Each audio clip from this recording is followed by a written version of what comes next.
And now, stand-up community subscribers and listeners from around the globe, it's time to Stand Up with Pete Dominic, where we ask the important questions that impact you, your family, and your community. Such as, does this Mustang costume come in bang-tastic? And how many hours of playing Minecraft are required before one finally turns into a liberal, progressive, socialist Marxist? And now, the podcast host who would never run away in terror from a disagreement at the deli counter, Pete Dominic. Yes, thank you very much, and welcome to Stand Up with Pete Dominic. This is a daily podcast. Tell your friends. Thank you very much for joining me today. I have two excellent guests on the program. Both Jared Yates Sexton, who is fairly regular. You know, my regulars are like monthly, by the way. Very few people come on the program more than once a month. Christian Finnegan joins me every Friday, and that's about it. But I've got Jared Yates Sexton joining me, and we had an awesome conversation, as we always do. And this morning, when I was reading the New York Times, I saw an op-ed titled, "Sorry, liberals, but you really shouldn't love NATO." And I thought, well, that'll be interesting. Written by a guy named Stephen Wertheim, and he is a visiting faculty fellow at Yale University. He is a director of grant strategy at the Foreign Policy Quincy Institute with my friend Andrew Basevich. He's also a historian and author. He wrote an interesting book called Tomorrow the World, and it's about American power and why we really don't need to have this military strength that we do. It's provocative, it's important, it's thoughtful, and I think it's accurate. Stephen Wertheim joins me for the very first time. I read that op-ed, and I looked him up, I reached him out, and about an hour later, I had him booked on the show. That is the power of Stand Up with Pete Dominic, and it cannot do it without you. So it is powered by you. It's independent media, subscription-based. So sign up now with a paid subscription. If you haven't already, thank you to all of those of you who have. Go to patreon.com/Pete Dominic right now and sign up if you haven't. Well, yesterday was a strange day from the standpoint of being attacked all day long on social media, on Twitter, because I started it. Just to be clear.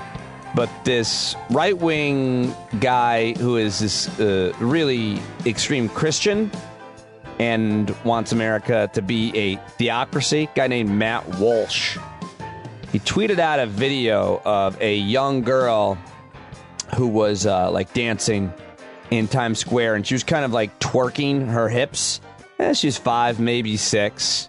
And I can see why some people find that inappropriate, but I don't. I think I was fine with it. I thought it was cute. It was a 5-year-old girl dancing in Times Square with a group of people like cheering her on. I thought it was great. And Matt Walsh tweeted about this video. He said, "Elect me president, and my one pledge is that I will have every adult involved with this kind of shit arrested. I have no other plans. Just that."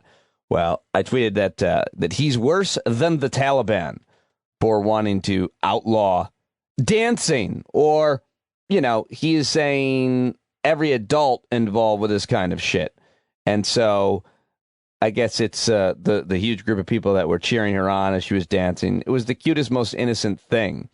And I think the important point to be made is that there's nothing wrong with female bodies of any age moving around that is inherently sexual. And anyone who sees a child, quote, twerking and says it's sexual is putting that meaning on her. She's not putting it on herself. And so that is my obvious, that is my more clear-cut opinion. But these people called me a pedophile all day long. They said my kids should be taken away from me. They said I should be killed. They said I rape my daughters, in fact. And so I did a little investigating and reached out to a couple of my friends who cover these types of folks. And basically what happens is, what they do is they share your tweet in their chat rooms, in their 4chans and their Reddit chat rooms. And then basically everybody goes out and attacks you on Twitter. And so that has been happening all day, like the entire day long. And it's not upset by it or concerned about it in any way. I don't think there's anything they can do to, damage anything I'm doing, or I don't feel really threatened because these are anonymous Twitter trolls. But it's mostly just interesting and fascinating to think about. And, one thing I learned is they're not really worried about pedophiles. They're not really interested in the issue at all. They just love starting and stirring shit up on Twitter. It's entertaining for them to attack people, especially if you're someone who's verified on Twitter, which I am. And because it gets up, I think the algorithms give it more traction. So it's something I'm going to try to delve a little bit more into that world with some experts who cover those type of social media strategies and accounts. But wanted to share that. I thought that was really interesting. Also got to go on my friend Laura Coates' show on the POTUS channel, my old time slot where some of you may have discovered my work at first. And so that was very fun as well. You can listen to that if you're a SiriusXM subscriber on demand. And finally, one more thing that I want to share that happened, which I think is fascinating and troubling as well. But you may have heard me mention that I spent the weekend with 17 guys I graduated high school from in the class of 1993 in Marcellus, New York. Stang bang. Yeah. Talked a lot about that I was doing it and just a little bit about, how much fun I had. And then I posted pictures on Facebook. And I suppose I could have predicted that people that didn't get invited would feel left out, which happened with at least one person who admitted it. I suppose there are others that may have felt that way as well, and I understand that. Maybe I shouldn't have posted out of concern for that alone, but I thought about it, but I posted the picture anyway. And most of my friends are people that have known me after high school and from my career, my work in public media. But one very brave guy who I know, two men that I graduated high school with came out as gay, I want to say shortly after high school, maybe a few years. And one of them posted that on the post of mine, which I think this is really interesting, and I'm super impressed with it and wanted to share it with you. But he wrote, while a certain part of me is nostalgic to see this post, another part of me recalls a recent conversation I had with a fellow MCS, that's us, class of 93 alum. We discussed the long-term effects of bullying and harassment from many of these same smiling faces during our youth. We were not alone. It's funny how easy it is for white, cis, straight, well-off men to hang on to the, quote, good old days. If history is written by the victor, I'd like to offer an alternative text. To the members of the class of 93 that were bullied, who worried for their physical safety, cried alone in their beds, and who were gaslighted into blaming it all on themselves, if you made it out of the experience and are living a happy, healthy life, you are the victor. Onward and upward, friends. So this guy sees the picture of a bunch of people he went to high school with and has a different take. And I reached out to him. I sent him my number.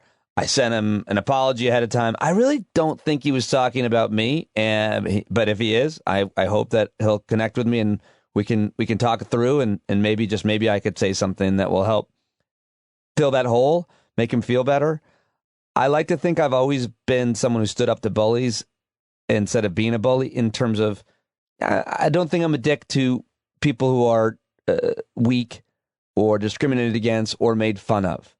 And part of that is because my brother was mercilessly bullied, my older brother. And so I found the kids who were more eccentric or not, quote, normal or weird or whatever they referred to as. And I often tried to befriend them or put them in my light, give them, my time. And if need be, stand up for them and tell people to back down. I think that I want to believe that is who I was in high school. And that who is who I've always been, but maybe I wasn't. And so to anybody that, I may have made feel bad, minimized, scared, I would love, wouldn't we all, I hope, the opportunity to kind of connect and make amends. So I reached out to him, and I reached out to the other guy as well, who has come out as gay, because I don't think I've talked to him since high school either, to just, offer him my number and as well. So I'll let you know what happens with that, because I think it's interesting, and maybe someone has gone through something similar and we could talk about that. So super impressed with this guy for this comment. That couldn't have been easy. And but he put it out there for everybody to see, and a lot of people from my high school are liking it. So I thought that was interesting and wanted to share it with you, and I'll let you know. I'll give you the updates and talk about it with you on the Wednesday Hangout. If you are a paid subscriber and want to join and talk about that, we could share different experiences about high school or not. All right, so that's what's been going on in my life. I hope to hear from you and what's been going on in yours. Hope to see you at the Hangout, hear from you there, and any other way you want to reach out. Always love to talk to folks who are part of the stand-up community. Thank you so much for listening. Why am I George Takei? It's time for the news. It's time for the last 24. Oh, my. Well, Democrats are gearing up for an investigation into why President Trump's DOJ obtained records on journalists and even sought those of the former president's White House counsel. So that story is a big story and continues to unfold. President Joe Biden is preparing to confront Vladimir Putin in Geneva on Wednesday. I've got some audio for you on that. The Texas power grid is straining again, this time because it's too hot. Last time, of course, it was too cold. My friend comedian Lori Kilmartin tweeted, Texas, all guns, no electricity. And Monica Lewinsky inked a producing deal with Disney. How about that for an interesting and weird story? Love it. All right, so first, though, I want to play for you a funny video I just saw on Twitter and TikTok where a woman who's an anti-vaxxer did a little performance, a little limerick, and posted herself on TikTok. And this is how it often works. Another person, another woman on TikTok had a hilarious dismantling and criticism of that. Hopefully I set it up well, and now I'm going to play it for you. I'm not a vaccine hoochie. I'm not a vaccine slut. You're not going to put it in my butt, and you're not going to put it in my arm. It's not just your blatant disregard for people who are unable to get the vaccine and still remain vulnerable to this virus. It's not even the fact that you won't listen to doctors and scientists and medical professionals. And it's not even your utter lack of humanity for the 500,000 plus Americans who've died. But how you fuck this up so bad lyrically, I will never understand. I'm not a vaccine hoochie. I'm not a vaccine slut. You're not going to put it in my arm. You're not going to put it in my butt. Like, how fucking hard was that? Jesus Christ. One more time. I'm not a vaccine hoochie. I'm not a vaccine slut. You're not going to put it in my butt, and you're not going to put it in my arm. Oh, so cringe. Speaking of cringe, here is my Senator, Majority Leader Chuck Schumer, Democrat of New York, calling children retarded children during his effort to interview, to defend a housing proposal. He made the remark during a conversation with one NYCA, that's the New York City Housing Authority, podcast, a woman named Sandrea Coleman, noting that some politicians opposed a proposal for housing homeless people in New York. She said that was unbelievable. And here is Chuck Schumer. And this is rough. And this initiative actually will house the homeless population that is actually living on our streets. We see them every day. Yes. We're about to house them, and they're against it. It's unbelievable. Yeah. I mean, I have found that my whole career. They wanted to build, when I first was assemblyman, they wanted to build a congregate living place for retarded children.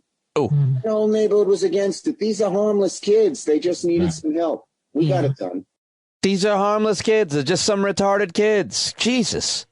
It's unbelievable that a man of his stature would say that. I mean, it's just like, that's the worst person you want saying that, because it's no big deal when you're, I mean, I'm not going to say it's no big deal, but it's not nearly as big a deal when your stupid uncle says it. Or some other older person even says it, because there's a certain way that we can talk about people with intellectual and developmental disabilities. But that ain't it, Chuck. That ain't it, buddy. his spokesperson rolled out the apology podium and said he used an inappropriate and outdated word. He is sincerely sorry for his use of the outdated and hurtful language.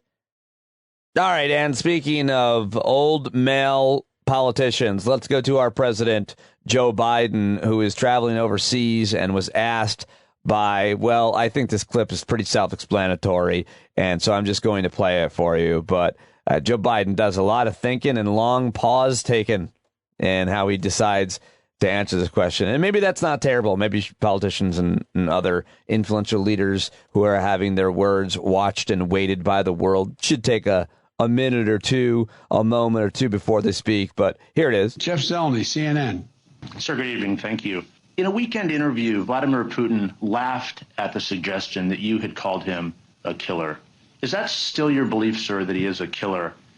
And I'll continue the trend if you don't mind of asking a second question. Do you believe if he does agree to cooperate, then what kind of a challenge do you find yourself in? How would you ever trust him? And if Ronald Reagan said trust but verify, what do you say to Vladimir Putin? To answer the first question, I'm laughing too. They actually, well, look, I mean, he has made clear that the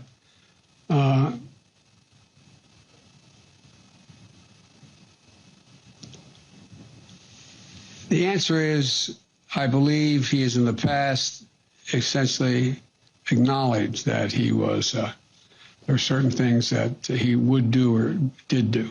But look, when I was asked that question on air, I answered it honestly. But it's not much of a, I don't think it matters a whole lot in terms of this next meeting we're about to have. The second question was related.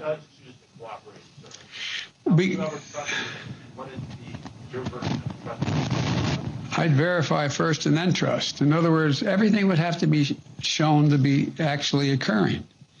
It's not about, trusting. It's about agreeing. You know, when you write treaties with your adversaries, you don't say, I trust you. You say, this is what I expect. And if you violate the agreement you made, then the treaty's off, the agreement's off.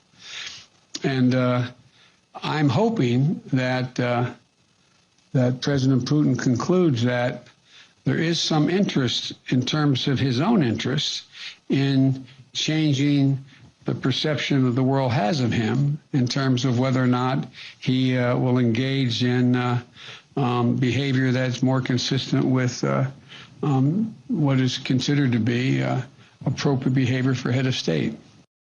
Okay, there you go. Joe Biden on his meeting with Vladimir Putin. He also appeared to mix up Syria and Libya a couple of times during the press conference on Sunday.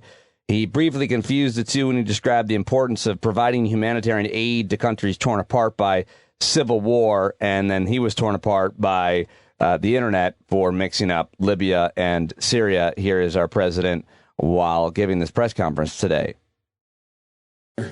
We could work together with Russia. For example, in Libya, we should be opening up the passes to be able to go through and provide food assistance and vital assistance to a population that's in real trouble.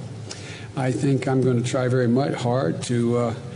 It is. By the way, there's places where I shouldn't be starting off and negotiating in public here, but let me say it this way. Russia has engaged in activities which we believe are contrary to international norms, but they have also bitten off some real problems they're going to have trouble chewing on. And for example, the rebuilding of Syria, of Libya, they're there.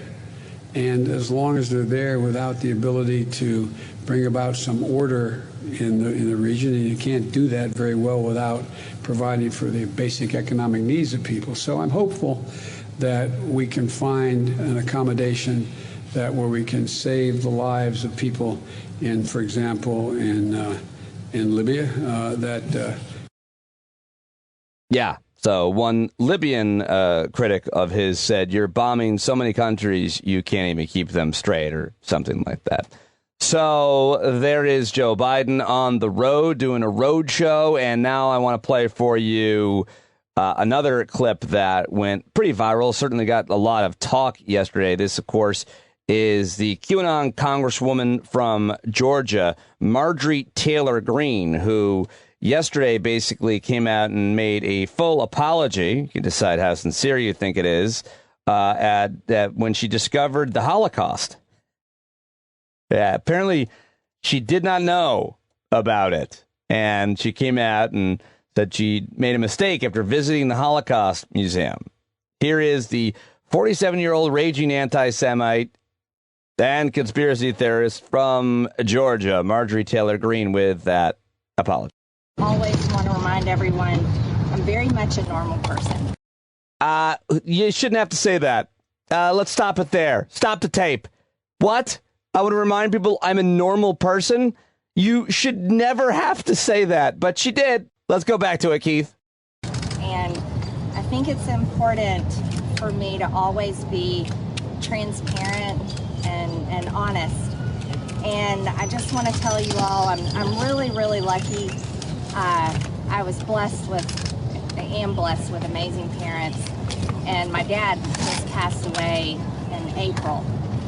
But I will say he taught me some great things. And one of the best lessons that my father always taught me was when you make a mistake, you should own it.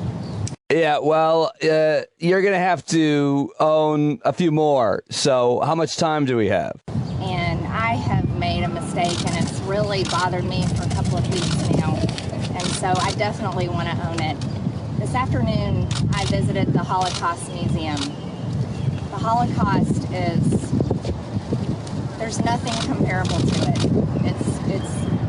It happened, and, over 6 million Jewish people were murdered. More than that, there were not just Jewish people, black people, Christians, all kinds of children, people that the Nazis didn't believe were good enough or perfect enough. And the horrors of the Holocaust are something that some people don't even believe happened. Some people deny, but there is no comparison to the Holocaust. And there are words that I have said, remarks that I've made that I know are offensive, and for that I want to apologize. And I am just fine and very glad to be able to come out here and do that, because I believe it's important. I believe that if we're going to lead, we need to be able to lead in a way where if we've messed up, it's very important for us to say we're sorry. And well, I think that it's good that she did that. All in all, it's good that she did that. But I'm not sure it's sincere. Olivia of Troy on Twitter writes, she apologized for remarks comparing mask mandates to the Holocaust after visiting the Holocaust Museum. Has repeatedly spread dangerous disinformation and emboldened anti-Semitism. If she's sincere, she should go on the far-right networks and set the record straight. Holly Cormack on Twitter says, take her to the Voting Rights Museum Institute next. Maybe she could learn about the history of voting rights. David Weissman on Twitter, I wanted to accept Marjorie Taylor Greene's apology for her COVID restrictions, especially when people have forgiven me for my hateful past. But you guys are right. She's not sincere and will continue to be the anti-Semitic troll who should be expelled from Congress. And yeah, she should be expelled for Congress and should have been a long time ago. And one more, Paul Rudnick says the fact that Marjorie Taylor Greene at 47 had to visit the Holocaust Museum in D.C. is a publicity stunt. To announce that the Holocaust was bad is why our schools should teach critical race theory. Imagine what else Marjorie doesn't know. And here is Congressman Steve Cohen, who is Jewish, not buying it. Here he is talking to Anderson Cooper last night. When we spoke about this last month, you said that Marjorie Taylor Greene didn't understand history and has got a, quote, real problem with Jewish people. Did anything she said tonight change your opinion? Well, not really. I mean, I do think it was good that she did apologize and she went to the Holocaust Museum and she might have learned something, but she didn't learn a lot. The National Socialist Party is nothing at all like the Democratic Party. The National Socialist Party, the Nazis, were about anti-Semitism. They were about killing all the Jewish people. They were about prejudice, and that's not anything the Democratic Party is for. She didn't learn much about really the experience of the Holocaust. She sounded like she had some phrases that she saw.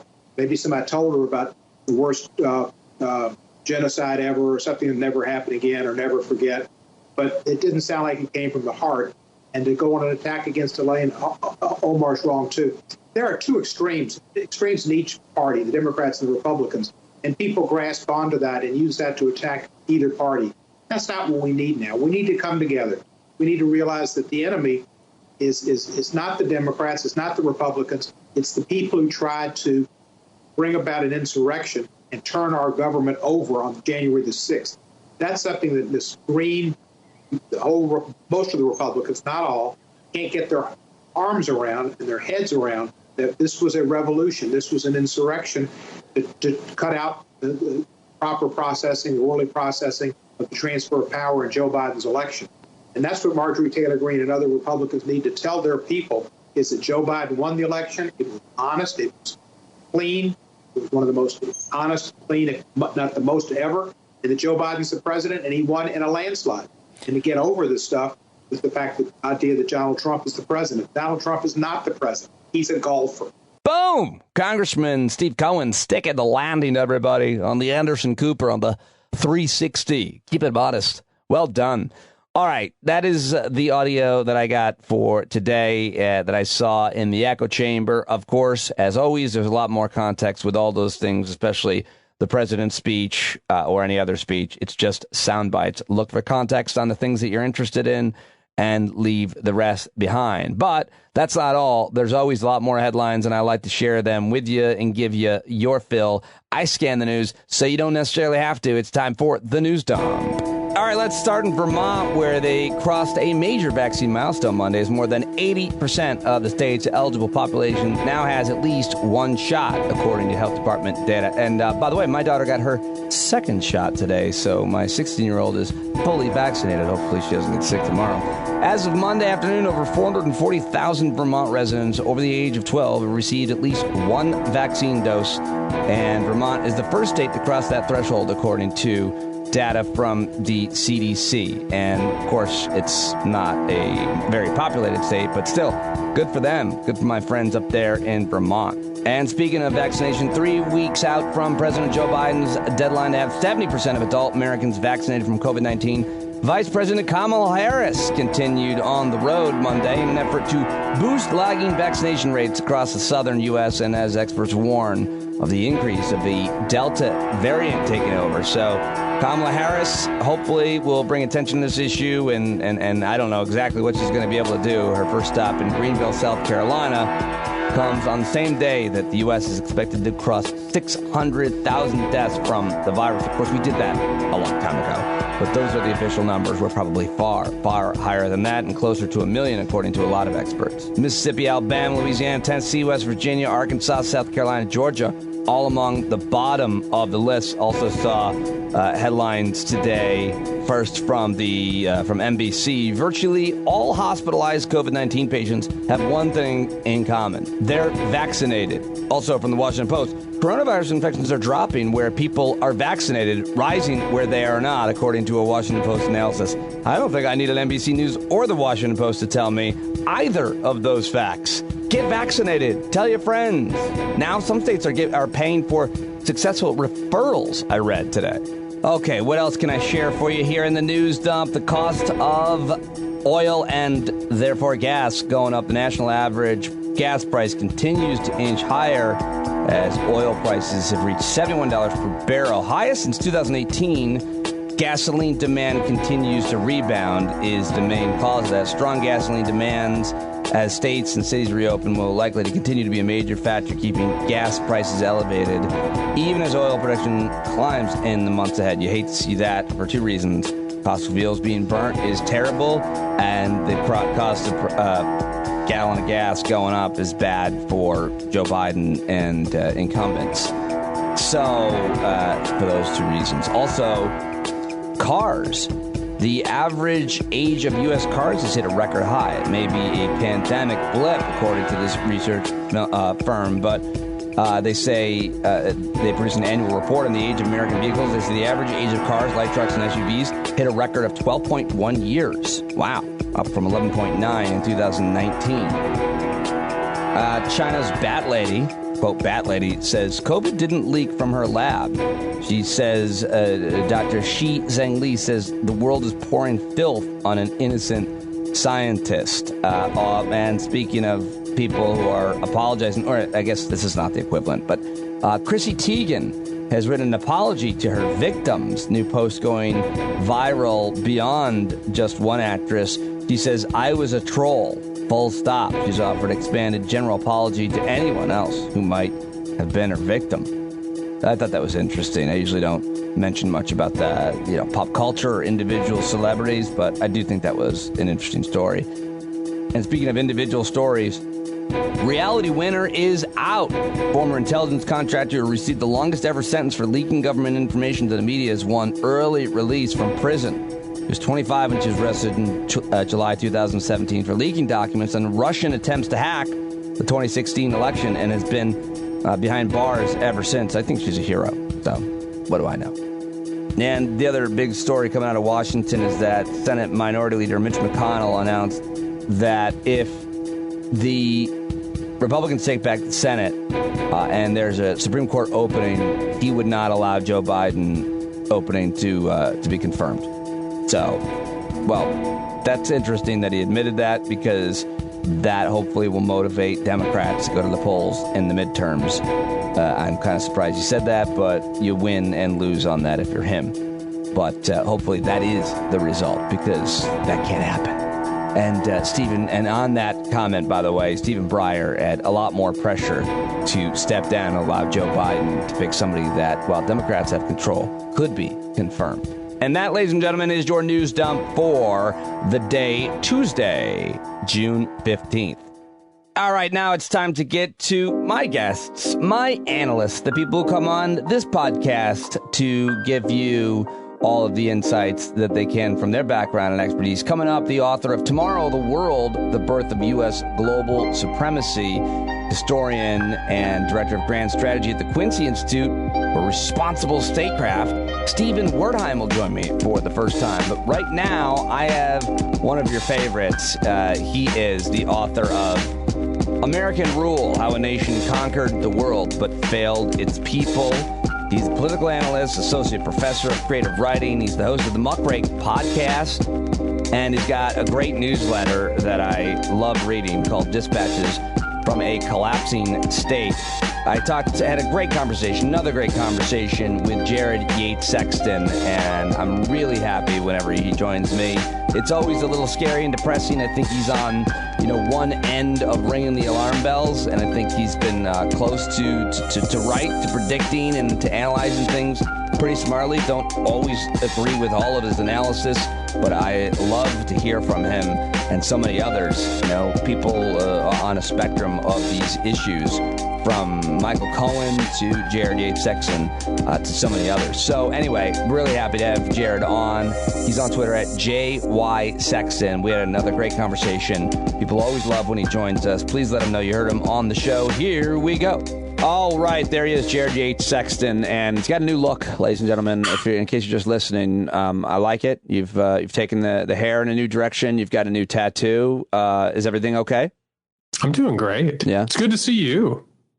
I don't look as good as you do. I'm really getting used to it. It looks good. No, you're leading the way. I think you were a trailblazer. Yeah, 20 years ago. Sort of shorn plus beard look. I think we all salute you. I think I made it okay for a bald white man to appear on cable news. That's really the barrier I took down. It was because you were the first, but not the last. Well, I'll just say that. No, there was a Screaming Cajun.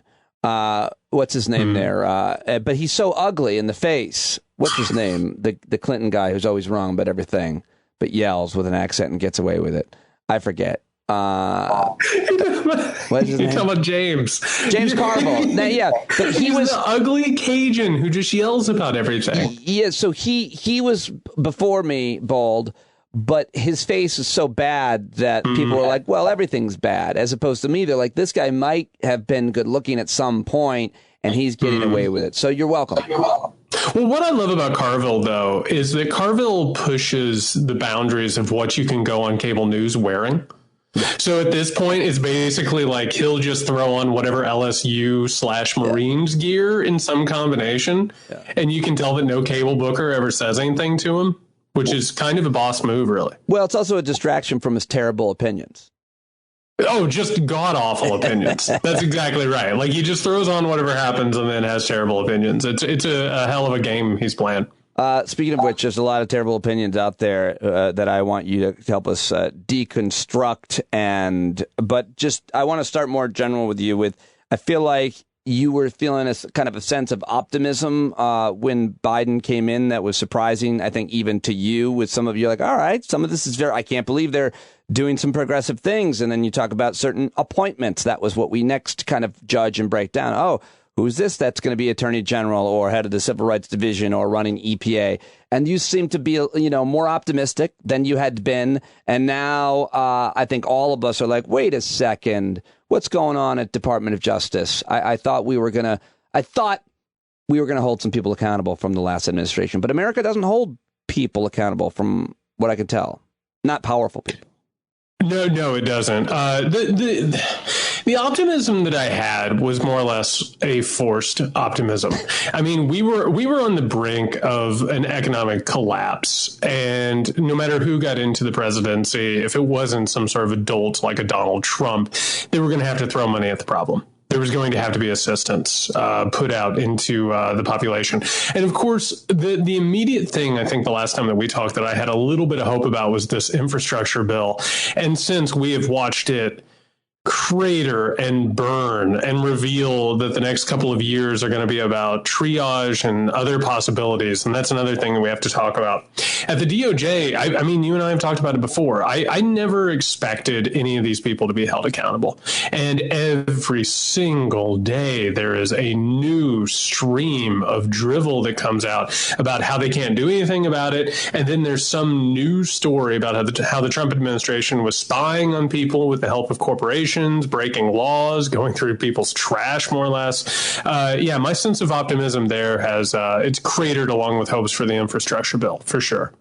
So why is accountability so important in general for any society? Because it's often, I think, I hear a lot of people talking about how in certain countries, Iceland, South Korea, Japan, leaders are often held accountable. And sometimes it happens in our country, sometimes every once in a while, especially with white collar criminals, sometimes.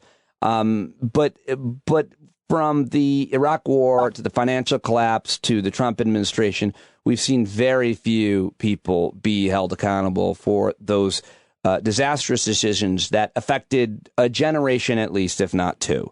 And why does it matter? Why does it matter? What does the populace think when people get away with things versus when they're held accountable?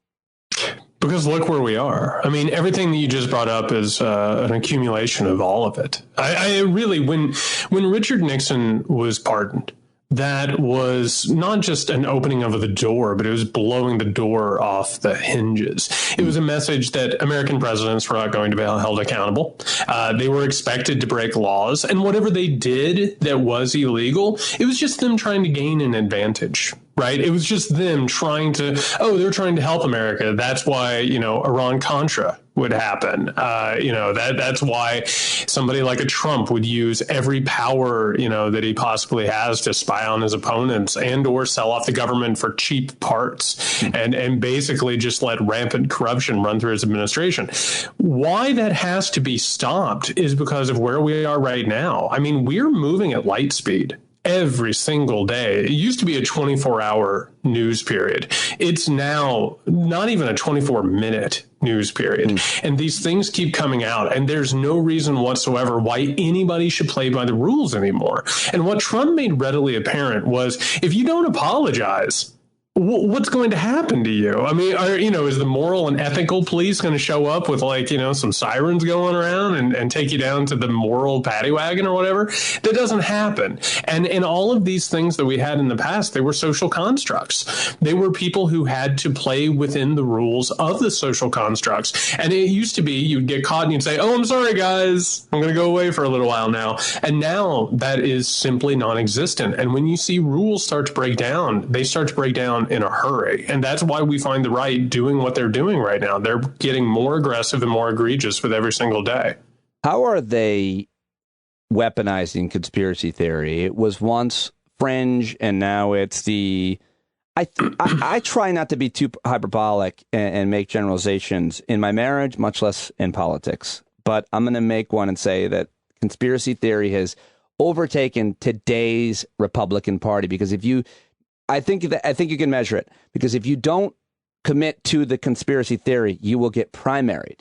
Like it used to be fringe to some extent, but I always would argue that it was mainstream on issues like climate. But now it's about things that actual days that happened that we watched with our own eyes, like the insurrection and the election. If you don't adhere to those conspiracies, you are out of the party. You will be primaried. You can't be a leader a la Liz Cheney, who is terrible in every way. And so what does that mean? And has that ever happened before in other political parties or countries?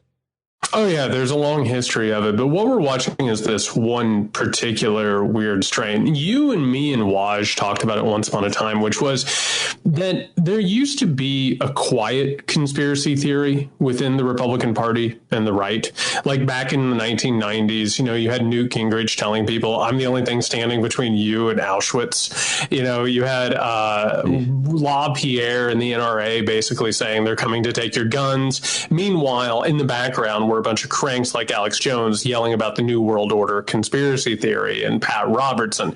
And, they kind of let that go around evangelical circles and the Patriot movement and all that.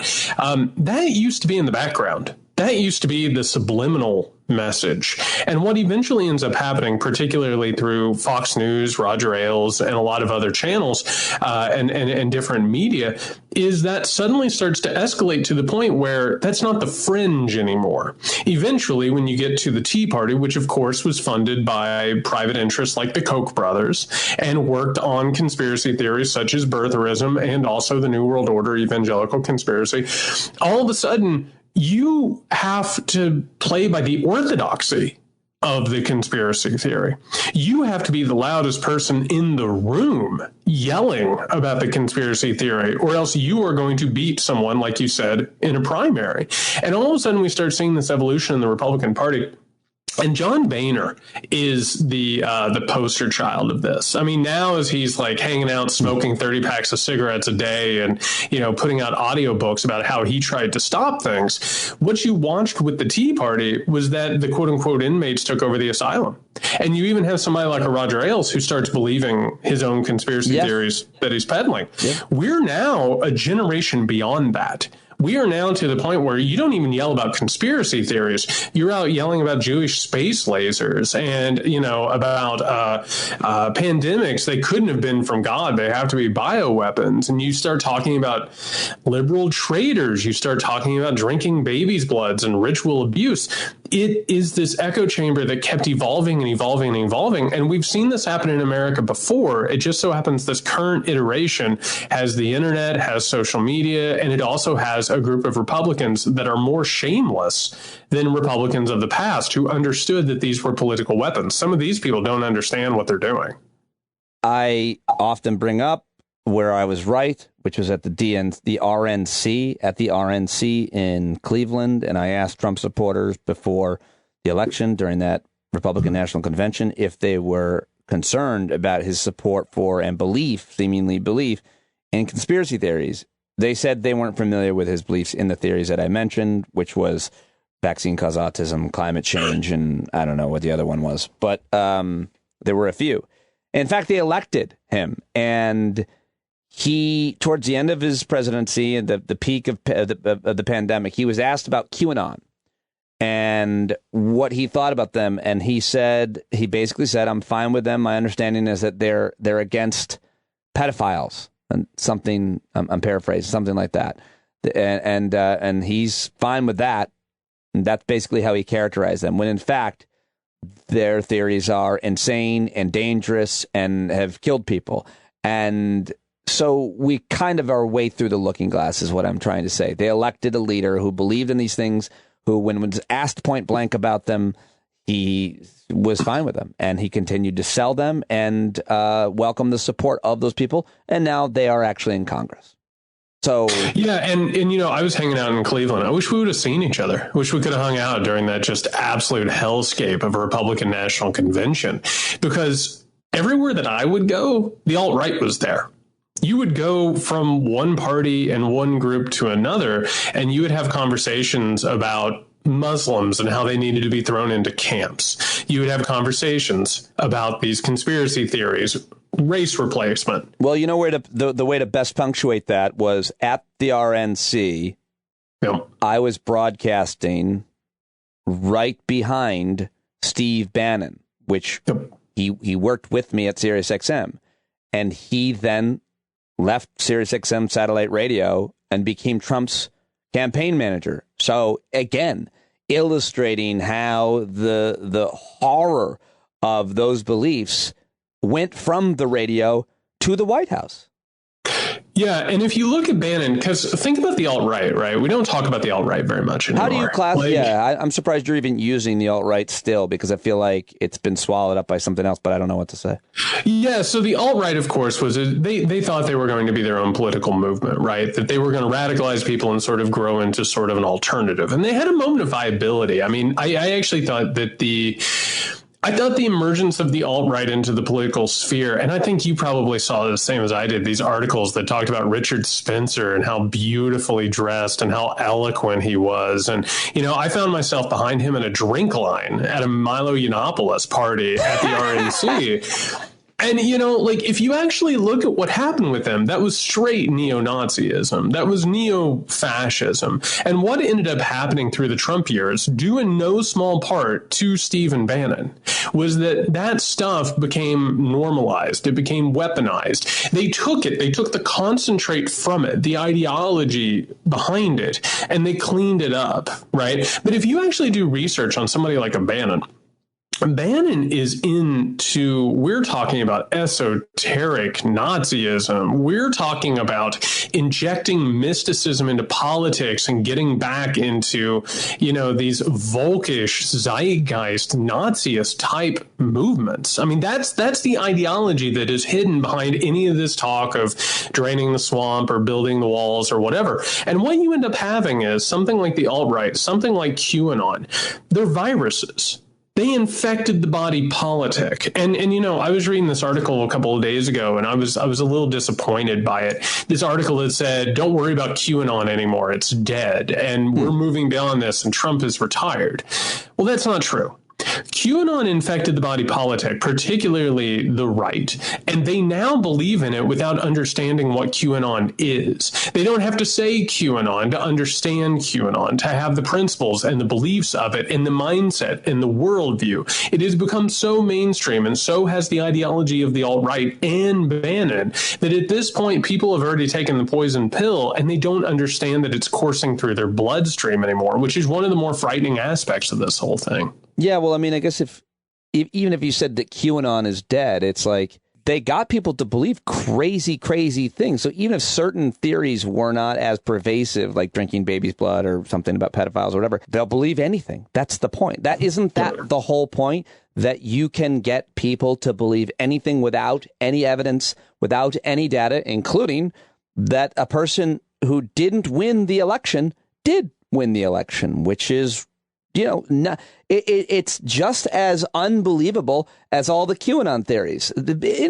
So much of it stems from religion, that you believe in certain crazy things, and there's a huge overlap there. So my point is, even if certain specific QAnon theories were not as pervasive, it doesn't matter, because the ideology and the mentality that it created is vibrant still.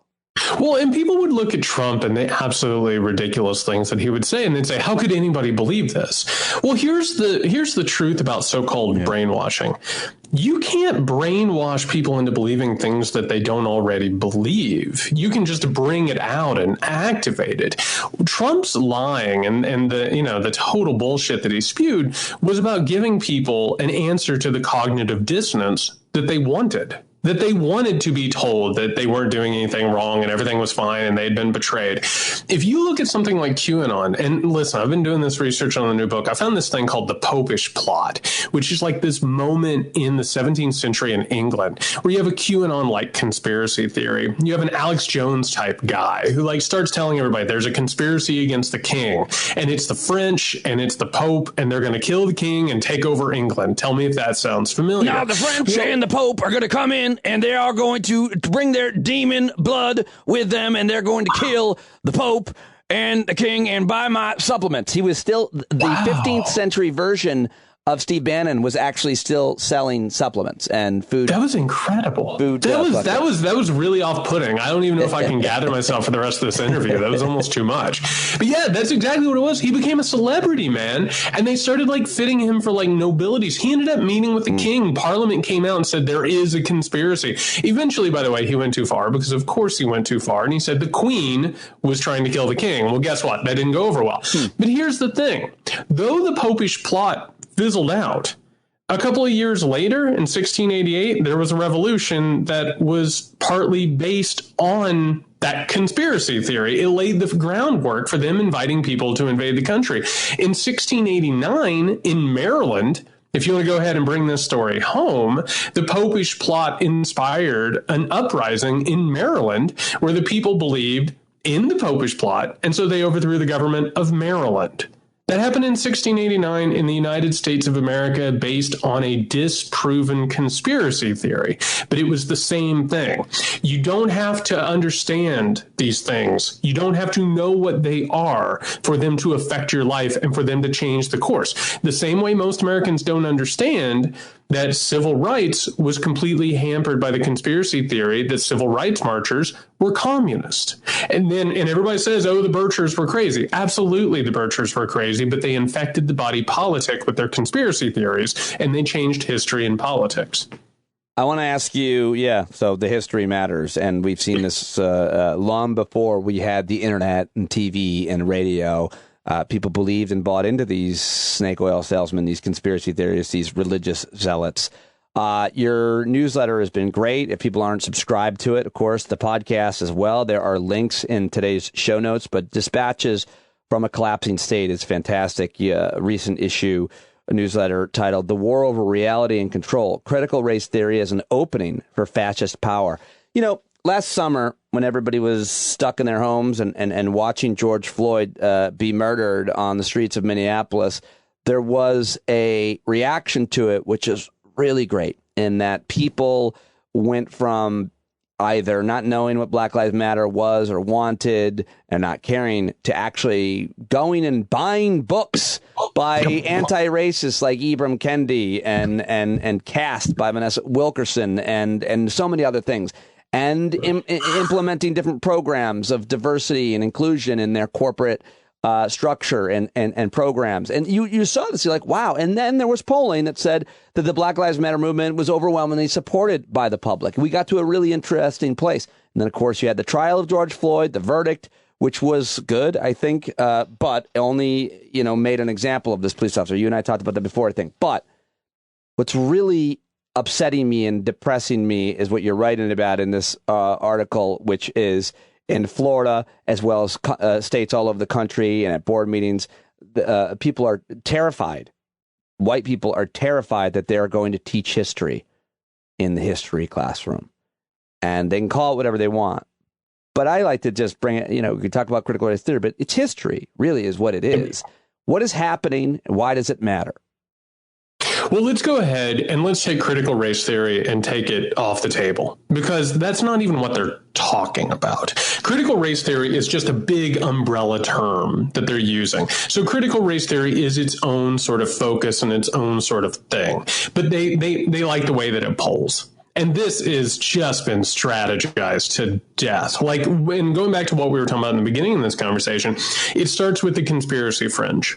right? You have a lot of like really, really out there people who throw things at the wall and they see what hits. And then eventually Fox News will pick it up, and then eventually Fox News will see if it hits. And then all of a sudden you have a bunch of think tanks who, by the way, spoiler, are being funded by the same people who funded things like the Tea Party. We're talking about the Koch brothers. We're talking about these millionaires and billionaires who are either libertarians or Republicans. And then they start going into action. And when they find those political cudgels and there's openings, that's where they go. You're exactly right. It's about actual history. It's about actually reckoning with what has happened in this country. And we're talking about exploitation. We're talking about the fact that this country was founded on aristocratic white slaveholding men who only allowed other aristocratic, mostly slaveholding men to have power. They didn't trust regular people. They didn't believe that African slaves were human beings. They didn't want to give women the vote. They didn't want to give poor people the vote. That's the actual true history of the country. And if you actually engage with the sources on this stuff, even the founders will tell you that was the actual history of the country. Of course, we've engaged in genocide, exploitation, slavery. The list goes on and on and on. And our institutions are built on those things. None of what I just said is actually controversial with anybody who knows anything about American history. Yeah. It's really not. Like, we can get into other things and we can get, controversial, but none of that is. Like, it's controversial in your neck of the woods, isn't it? Isn't it controversial down south? It's not great down here. And one of the reasons it's not great is because the forces that we're talking about, they require mythology. They require fairy tales. They require stories that go ahead. And basically the story of America to these people is, maybe some of the things haven't been great, but they were done for the best of reasons. Right. And we cleansed ourselves of the sins of racism and the Civil War, and we were bathed in blood, and now we are beautiful and perfect. And none of that is true. None of that is even remotely true. But here's the thing. We're dealing with a party, with the Republican Party. They're historically unpopular. They can't win elections unless they gerrymander and disenfranchise. And by the way, they use the resources that the founders created to help minority, wealthy, white men. Right. So what they're trying to do is something that we've seen in other anti-democratic places, including fascist Italy, including Nazi Germany, which is where you take control of the organs of information. And when they start talking to you about patriotic education, maybe you start with telling people that America is exceptional. But there's only one direction that goes. It is a self-destruction. It is a self-cannibalization. And when these fascist powers take over, it always leads to war. It always leads to bloodshed, because either people are not going to rise up or they're going to rise up and you're going to make them pay. What about the psychology behind that? I don't understand. I'm not bothered by learning about the horrible history of anything that my people have been involved with. Doesn't bother me at all. Maybe it did when I was younger, because I was kind of unraveling what I'd been told. And my leftist radical brother, told me that we were wrong in this war or that. And but I was young. I was immature. I didn't, was just struggling with being told that I didn't have to stand up for the Pledge of Allegiance, But I was young for the third time. Now I'm an adult learning our history. I'm not ashamed. I'm not upset. I'm not going to. I think it's important that I learn history. The Germans think it's important that they learn history. So do, the Brazilians. So does any country that has done horrible things. But it ties back in, I think, with some of your earlier work talking about, hypermasculinity or just patriotic porn. Like, what is the psychology? Why do you think that people, especially men, have such a hard time and rail against an accurate depiction, or certainly a different depiction narrative than the one they'd been told about their country and things that happened 100 years ago or more?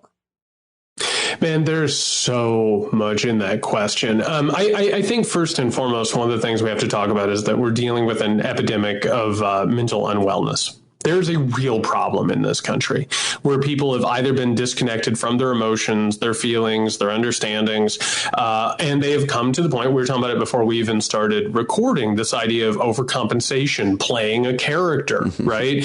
If you are an insecure male, particularly an insecure white male in a country where you're being told that your race has done terrible things, there is a real tendency to, I don't know, lean into it. Start putting Punisher logos on your car. I've been seeing so much weird shit, man. Yeah, like in the past, few weeks, it's not just at this point fascist iconography. It's not just fetishization of guns. I'm starting to see not only fascist versions of the American flag, but people starting to fly flags that mean no quarter given. Right? Like there's a war on and our enemies will not be given any mercy. There is a sort of it's almost a live action role playing that turns into an actual ideology, which honestly is how fascism works. Right? Yeah, you're all marching around in uniforms and wearing armbands until suddenly there's a gun in your hand and you're going into Poland. And in America, there's a weird disconnect that's taking place. And I'm really interested. I'm going to talk to, there's a guy named Danny Bresner who right now is working on a thing that he is calling imperial realism, which is this idea that Americans are starting to wake up to the awful things that America has done. And some people want to live in denial of it. And they want to say, oh, that's not true. That's unpatriotic. And then there are other people who are like, that's right. We did that, and we did that because we're strong. And that sort of a population, that's sort of like a disconnect in terms of ideology and how you live your life. I mean, that is a combustible mixture. It really, truly is, because then you end up, again, on January 6th, you have a bunch of different groups at the Capitol, right? You have the MAGA people who love wearing the red hats. You have the people there who are QAnon shamans. And then all of a sudden you have a bunch of people there who spend their weekends drilling for the downfall of society and the takeover of fascism. And all of a sudden, those three groups, they start going through the same rooms and overwhelming the same guards. So we're in a really weird situation psychologically in this country, and there's so many different fault lines that are showing themselves. Yeah, it's a great answer. And we're talking on Flag Day, and I saw you tweeting about that earlier, kind of what you just touched on. But yeah, I mean, we were in the Poconos this weekend where I was telling you where all my buddies were, and it is Trump country there. And I mean, I saw more than a couple of cars that were flying so many flags. I wasn't sure if it was a bunch of flags attached to a car or a car with a bunch of flags. It was just, I mean, it's a weird thing, because you have seen a boat capsize because it had too many flags. It's dangerous. I mean, I'm kind of making a joke, but it's also true to the point that you're making, that there are so many flags that each one somehow represents just how strong you are, how angry or how passionate you are, or whatever. And it's just nuts. It's crazy that they have to have this overt sign of their identity, but with so much so that it actually makes it dangerous to operate their vehicle. That's how many flags. And they have these convoys. We saw a convoy of a whole bunch of them trying to make this statement, and it doesn't seem to be getting any less or any better. As time goes on, we get further from the election and Trump gets further from the White House necessarily. They think he's going to come back, as a matter of fact. Be reinstated as the word of the month, I think. Yeah, it doesn't have anything really to do with him, honestly. It really, the problem with Trump is that he was a grifter who made obvious the problems that were already simmering underneath the surface. I try and say this in every interview. He was a symptom. He wasn't the disease. It just so happened that this was a person it was one of those moments with George W. Bush. And my God, I feel like I'm going to go put on a hair shirt and flog myself for giving credit to George W. Bush, but I have to do it. So post 9/11, as all of a sudden anti-Islamic sentiment was growing in the country, even George Bush would get up in front of a camera and say, oh, it's a religion of peace. We don't need to be mad at these people, even as he was using anti-Islamic fervor to push wars of aggression. Right. There were still people who eventually would be like, oh, I think maybe this might be going a little bit too far. Maybe we need to tamp down. Trump never found a situation that he didn't want to inflame and use to his advantage. So he opened the door. And there were all these tensions that were there, all these American traditions that have been there. And we've always been on the verge of fascism in this country. It's always been just around the corner. And at this point, to go ahead and put an analogy that maybe a couple of listeners will understand, you know, when I was younger, I come from Indiana, we used to play a lot of pickup basketball. And sometimes you'd be playing pickup basketball and you'd be beating a team, and it was obvious that you were going to beat the team. They stopped playing by the rules. They just started punching. They just started like shoulder checking you. They just started fouling constantly.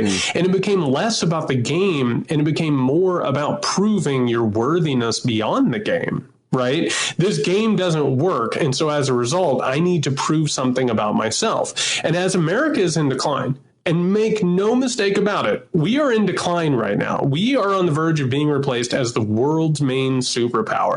And if you think that that's just going to happen, everyone's going to say, congrats, China, best of luck. I've got other news for you. There is going to be an overcompensation like we're seeing. And as they keep losing elections and they keep losing power, and as demographics shift, history shows there is going to be crisis. And we are in the midst of that crisis.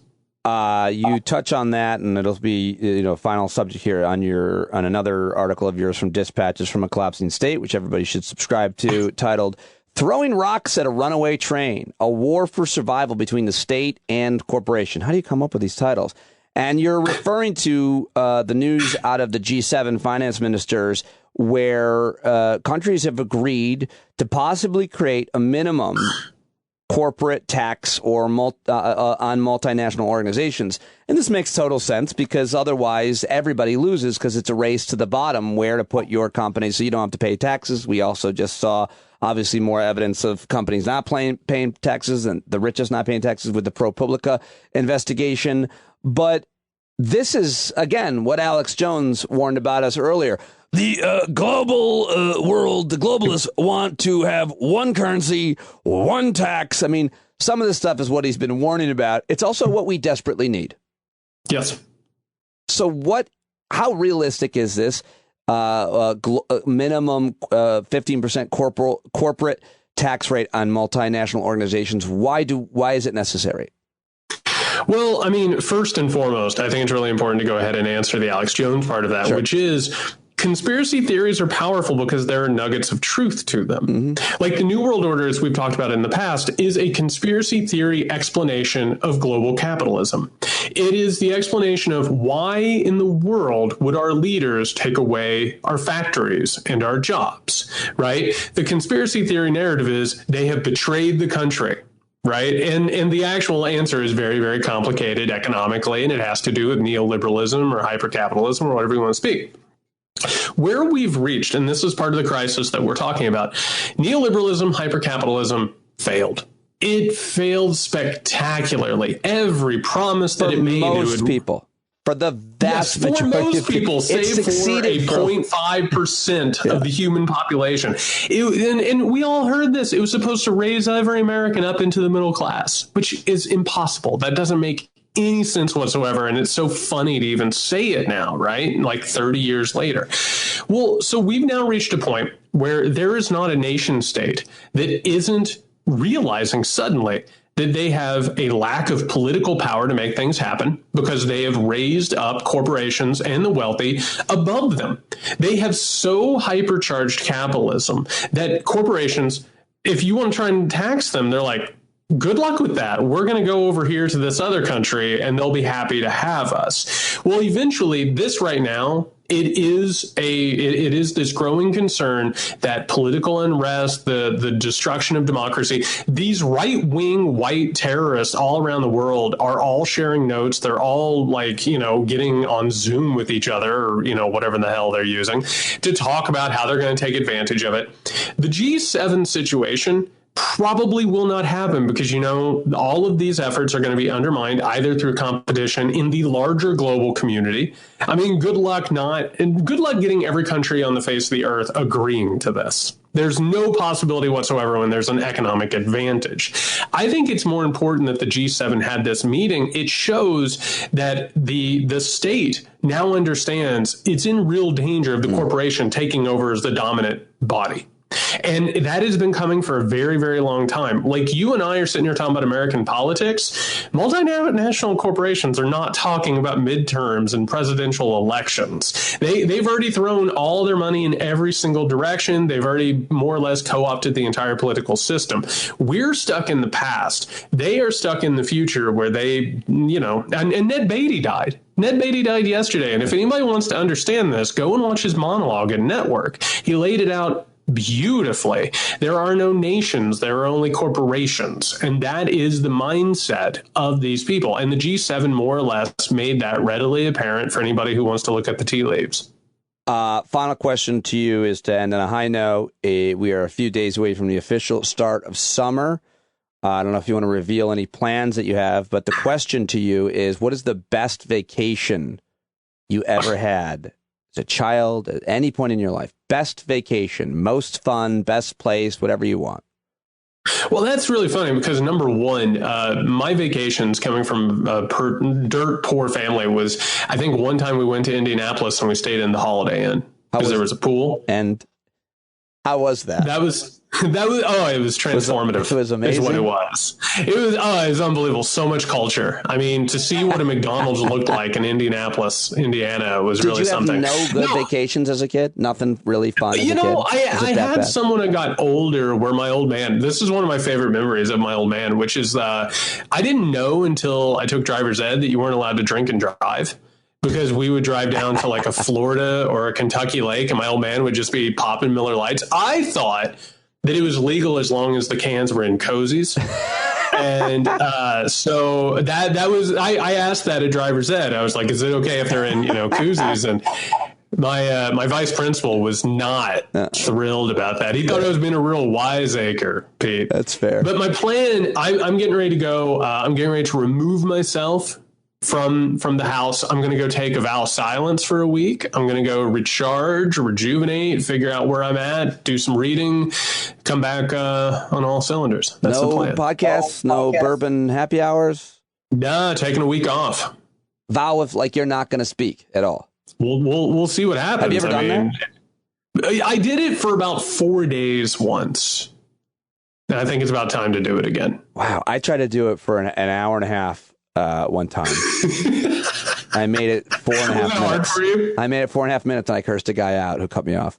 That was it. And then I was back.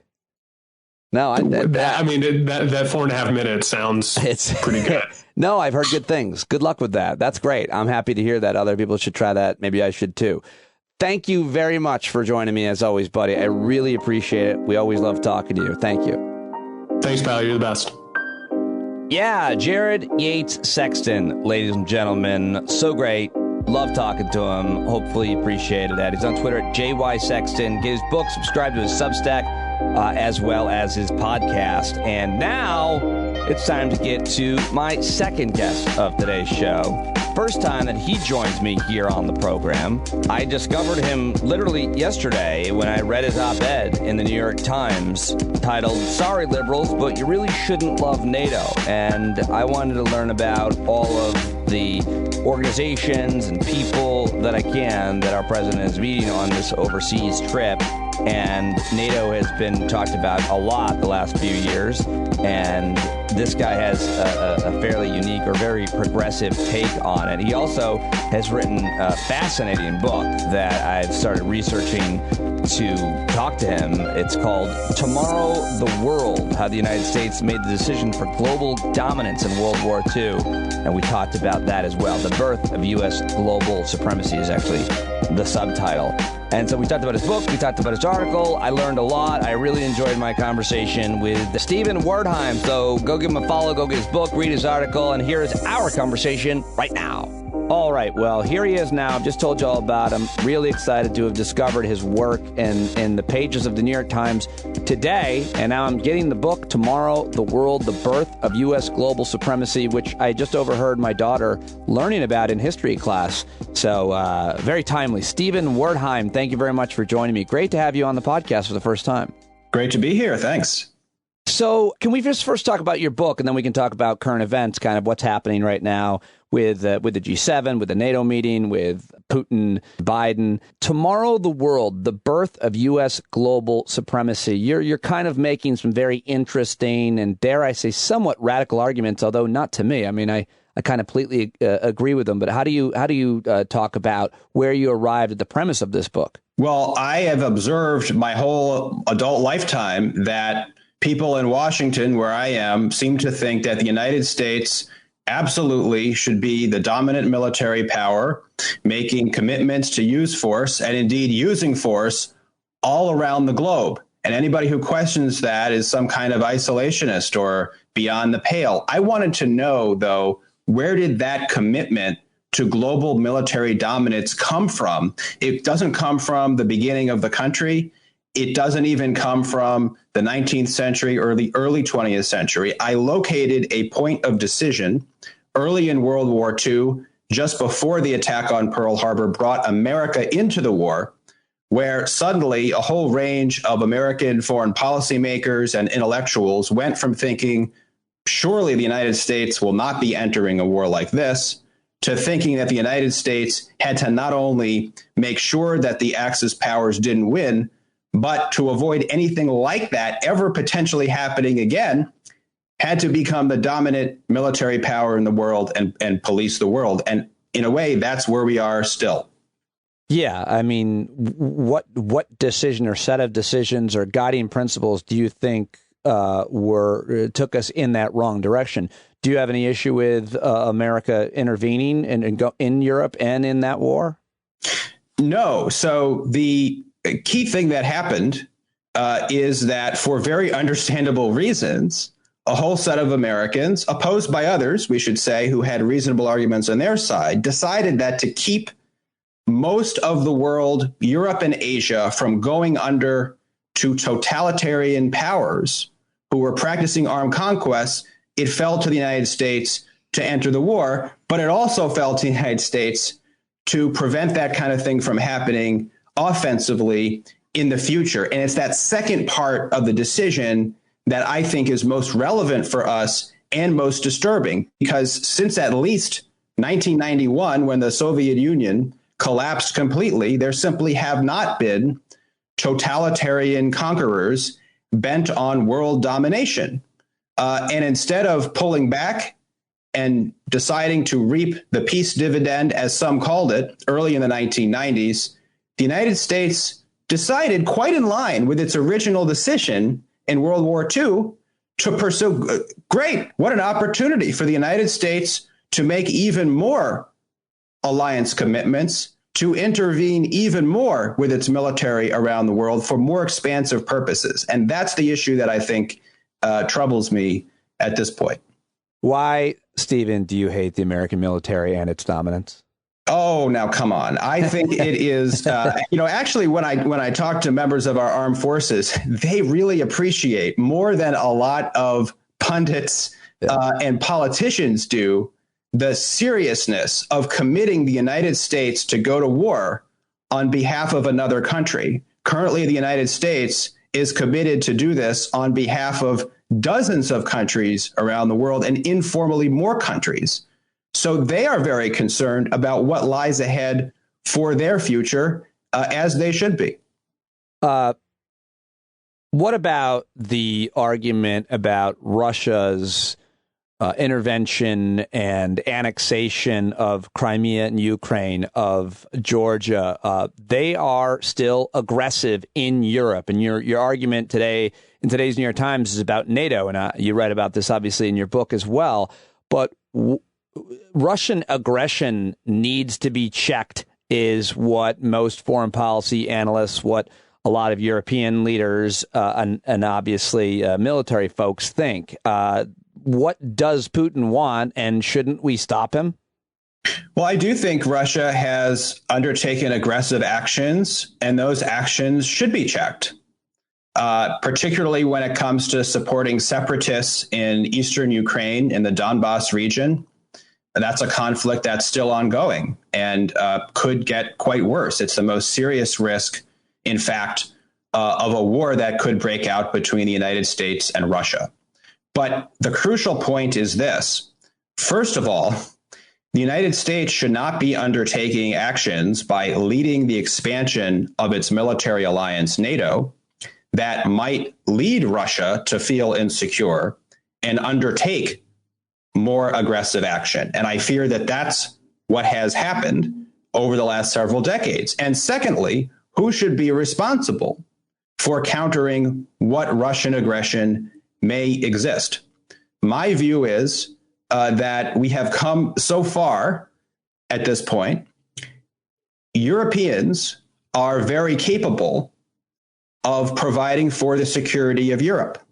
It makes much more sense for wealthy European countries who are as stable in their democracies as we are, if not more so, Germany, France, the UK, to assess the threats that are, after all, closer to them than they are to us, and take appropriate action as individual countries or preferably as Europe.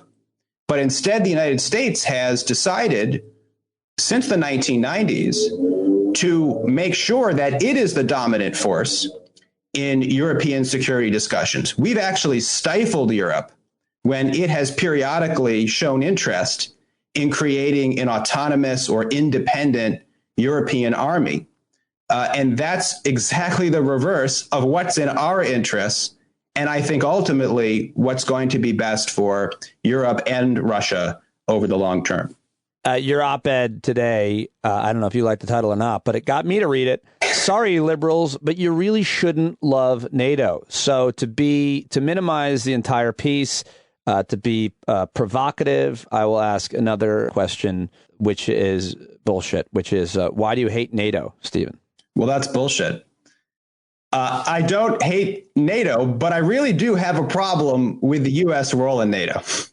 I really do have a problem with, first of all, this kind of fetishization, like you can't question what NATO is doing or the role the United States has played. That's ridiculous. If we cannot question security commitments that have gone on over many decades, then we will never be able to pull back from our positions around the world. Then it will be, there's no question, the United States intends to be the globe-spanning dominant military power in perpetuity until we are kicked out, until we, in other words, face something like World War III. That's not the way it should be. We need to have a real conversation about the costs and benefits and the dangers of the U.S. role in Europe and in NATO in particular.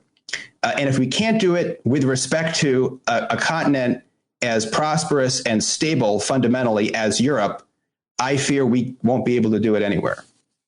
So the United States military, the most powerful military in the world, the biggest budget, I guess it's like more than the next 10 countries combined.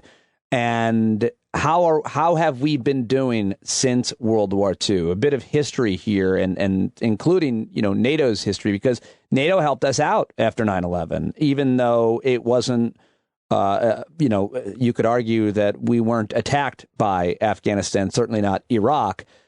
So give us a bit of a history lesson, your perspective since the end of World War II. Where America went wrong, especially when it comes to the wars in the Middle East, both pre and post 9/11. Well, I think you could make a pretty favorable assessment of some core aspects of U.S. foreign policy.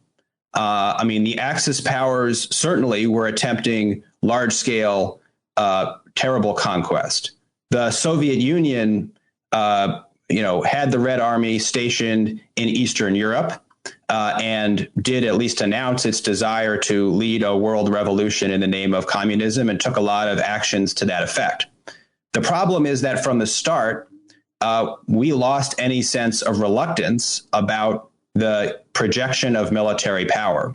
And so when the conditions that originally seemed to call for the response that the United States made, when those conditions went away, so did our constraints. And so did our reluctance to use force. And so I think that becomes most evident in the record of the United States since 1991. It's been 3 decades now. The United States has actually used force far more frequently after the Cold War than it did during the Cold War.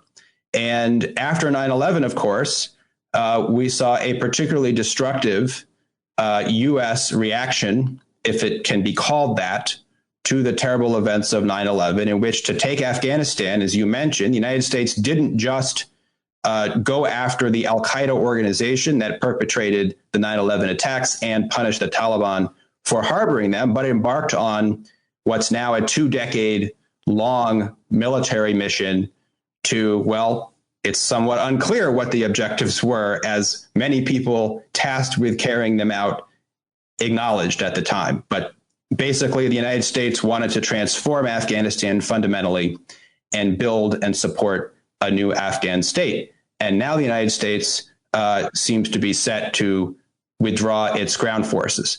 NATO did provide support, significant support to that mission in Afghanistan, and that's often touted as a reason why the NATO alliance serves the interests of the United States. But let's think about that for a minute. Yeah. Did it really serve the interests of the United States to embark on a 2-decade-long state-building mission in Afghanistan that was not successful? NATO troops did not somehow make it a success, nor would I expect them to. I think what NATO did is help to provide some multilateral legitimacy to that operation. And to the extent NATO was important in enabling the United States to undertake missions it couldn't accomplish, that's not a good thing. Right. So fundamentally, we need to get back to the idea that Europeans can be trusted to provide for the defense of Europe and don't need to be following the United States into the Middle East. All right. I reached out to a buddy of mine who I didn't think would agree with your premise. And this is what he said, because I'm not smart enough to come up with these ideas myself. But this is what he said. A simple way to put Stephen Wertheim's argument is that NATO is bad and Russia does bad things because of NATO. We already kind of discussed that. The complicated reality is that NATO does some good things and some bad things, but the essential problem is that some states will only be deterred from attacking individual European states by a union like NATO.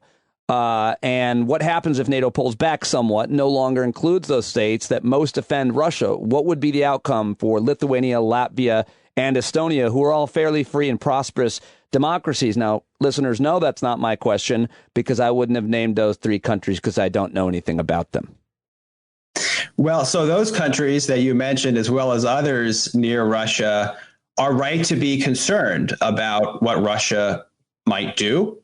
And a lot of them are spending more for their defense, and that's a good thing.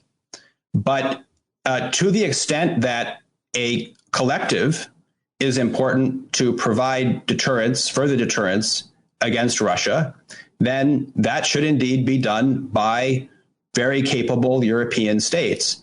Why it should be done by the United States, by a lot of people sitting in Washington thinking that they can judge distant threats better than capable people who are closer to those threats, I don't know why that makes sense for Europe. I certainly don't see why it makes sense for the interests of the United States. I feel like it makes sense. And you did. I thought that actually your article was going to be about this, and maybe you wrote about it in your book. But it seems to make sense. And I don't mean to simplify a really complex issue, much less everything that you know about it. But I do want to get your take on this, because why wouldn't they allow us to pay to protect them? That way they don't have to have this enormous military budget that we do. I mean, sometimes I simplify it all the way down to part of why the European countries can have such a robust kind of welfare state and enjoy their types of socialism, which many Americans would love to have, like universal health care, universal pre-K, etc., is because we cover their bills on defense. And it sounds kind of like that's the argument that you're making, is that it's their business, it's their part of the world, and why should American taxpayers necessarily pay to protect all of them? And I'm sure plenty of people would say because it's in our interests to stop, Russian or Chinese or any other aggression. But it does seem like we're picking up the tab so that they can have nice things. And I'm not saying we can't. We still could. We can afford it, but we wouldn't prioritize it. So maybe you've written all about this. Maybe you had a lot of thoughts about this. But it seems to be that that's some part of the answer somewhere. I think you make a valid point. Now, I don't really agree with those. And we heard this a little bit from President Trump, who likes to bash people. So sometimes he would bash the Europeans and allies in general for being deadbeats. That doesn't make any sense to me because they're only accepting a good deal that the United States is offering them and has offered them for a very long time. Right. So I don't blame political leaders for doing what's in the best interests of their country. Right.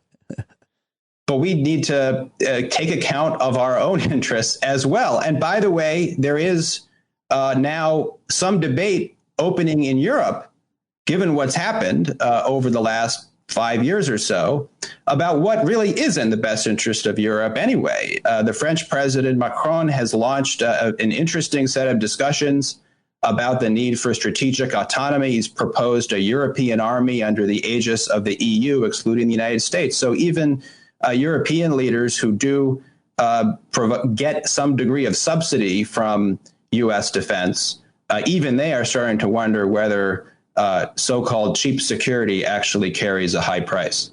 But are they at the beginning of that debate and conversation? I mean, has it always been going on in Europe that they want to handle their own security, that they want their own defense? It also seems like culturally obviously they're not like imperialistic like we are. They don't have ambitions to dominate like we have for, I guess you could say, a generation. So culturally, it seems to be a lot different. But at the same time, back to your point, it's like, why would they want to spend more of their money on defense if they don't have to? I think that's what you said.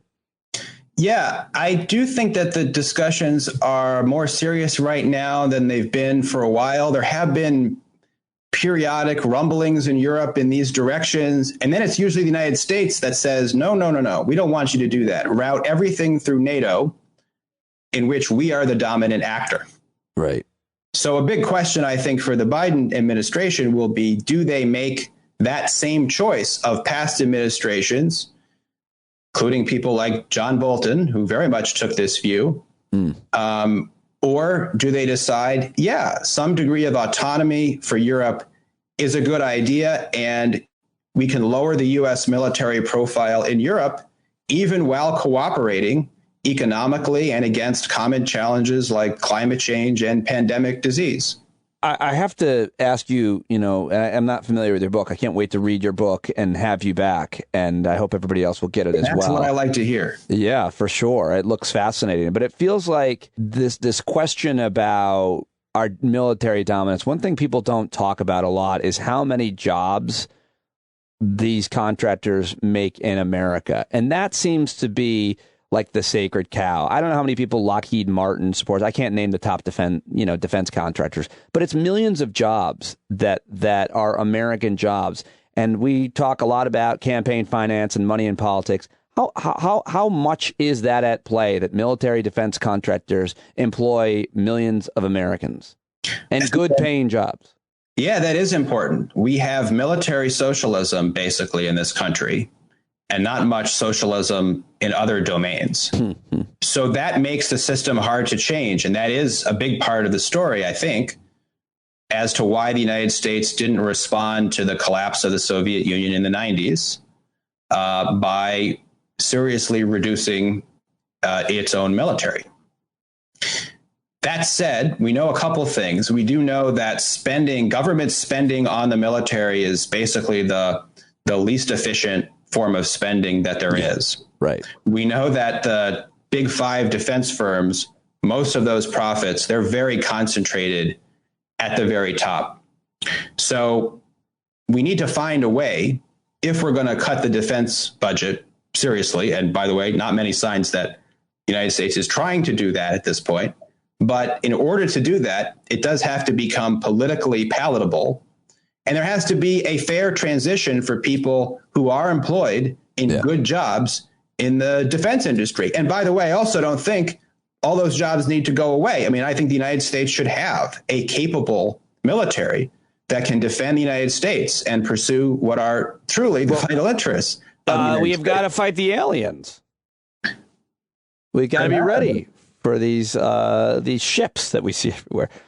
Finally, let me just ask you, because I really like a lot of what you're saying and writing, and it feels like a voice like yours should be more prominent, more credible than a voice like, because you mentioned him already, John Bolton. How upsetting is it to you that people who have been entirely wrong about their forecasts, their predictions, and their strategies continue to be invited on the highest profile television shows, asked for their opinion by journalists?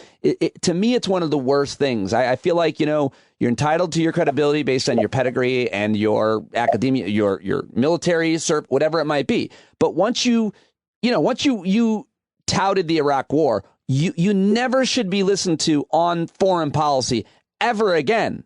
And yet a guy like John Bolton or so many others are invited, have a higher profile, I'm sorry, than you do. And that seems to be a big part of the problem, that your ideas and writing is not as popular as these failed people who have led us into war after conflict and never see one that they don't like or support.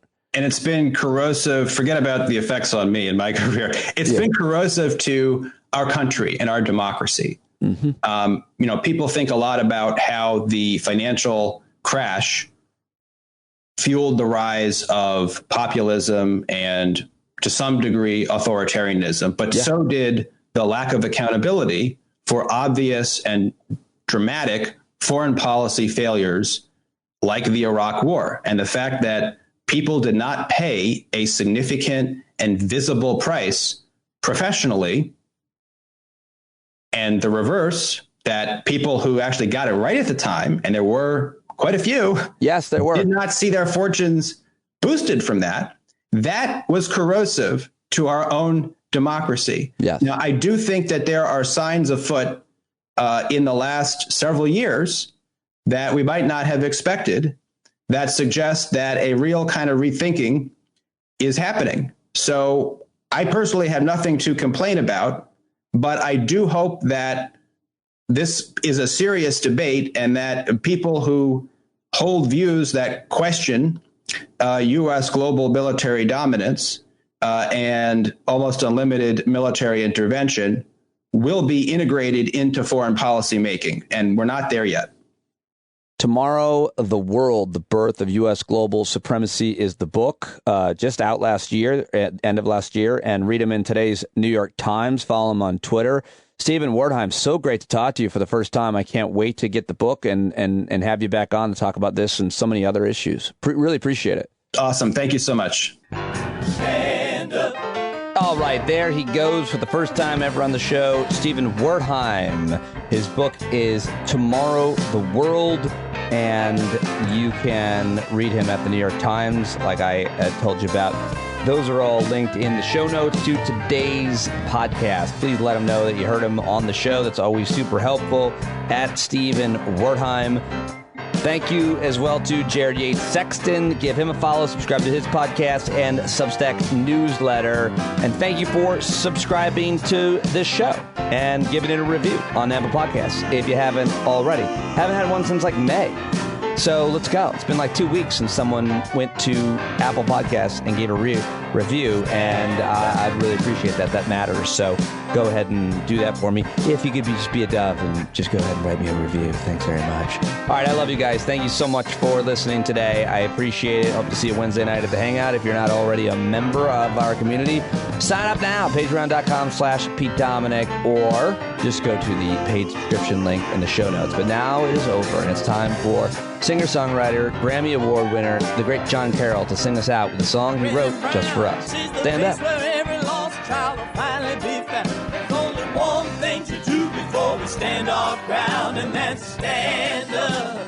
Stand up. Well, the founding fathers saw a land for all. They had to stand up. They had to stand up. They had a keen imagination for a crystal ball, drawing all the plans of stand up. But all they had to go on was the time they were in, with other causes for laws, and since they weren't even sin, they knew that change was gonna come before the change could begin. They had to stand up. All right, they had to stand up. We got to stand up. We got to look the devil square in the eye. We got to let him know it's his time to go and make it clear when all we hear is a lie. Why you lying awake wondering where the money all went? It'll be the cost of freedom that'll go unspent. You can see him flee the scene of that experiment if you stand up. All right, we got to speak up, we got to reach up and raise your voice in every way you know how. Don't be toes up, you got to show up. Ain't no better time to do it but now. No need to pledge allegiance to no wanton tribe. Rise up, show obedience to the voice inside, and listen well and it'll tell you not to run and hide. It says stand